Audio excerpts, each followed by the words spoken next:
এক উজ্জ্বল দুপুরে অ্যালিস বসেছিল নদীর তীরে তার বড় বোনের সঙ্গে। কিন্তু বোনের বইতে না ছিল ছবি, না ছিল সংলাপ। অ্যালিস বিরক্ত হয়ে চারপাশে তাকাচ্ছিল। হঠাৎ অ্যালিস দেখল এক সাদা খরগোশ। সে পড়েছে ওয়েস্টকোট, হাতে পকেট ঘড়ি, আর নিজেই বলছে দেরি হয়ে যাচ্ছে। অ্যালিস কৌতূহলে খরগোশটির পেছনে দৌড়। খরগোশটি হঠাৎ লাফ দিল একটি বড় গর্তে। অ্যালিস এক মুহূর্ত দেরি না করে ভেতরে ঢুকে পড়ল। সে পড়তে লাগল দীর্ঘ, অদ্ভুত এক সুড়ঙ্গ দিয়ে।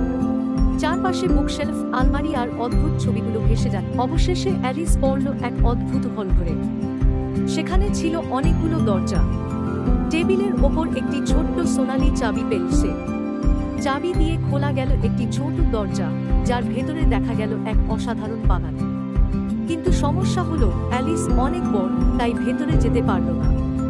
টেবিলের ওপর রাখা ছিল একটি বোতল, লেখা ড্রিঙ্ক মি। অ্যালিস পান করতেই ছোট হয়ে গেল, ঠিক দরজা দিয়ে ঢোকার মতো।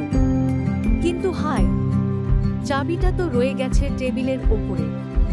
টেবিলের নিচে ছিল একটি কেক, তাতে লেখা ইট মি। এক কামড় দিতেই সে বিশাল হয়ে গেল, পুরো ঘর ভরে গেল তার শরীরে।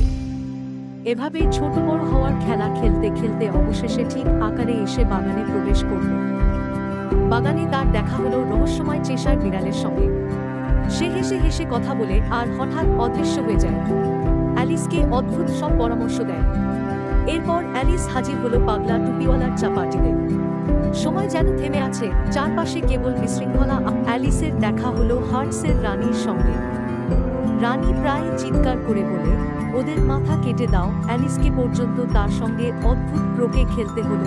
ফ্লেমিঙ্গো ছিল হাতুড়ি, আর সজারু ছিল বল।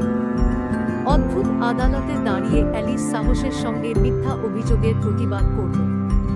ধীরে ধীরে সবকিছু আরও অবাস্তব হয়ে উঠতে লাগল।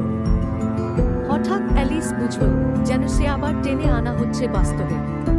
চোখ মেলতেই দেখল সে নদীর তীরেই শুয়ে আছে। সবকিছুই ছিল কেবল এক অদ্ভুত দিবাস্বপ্ন।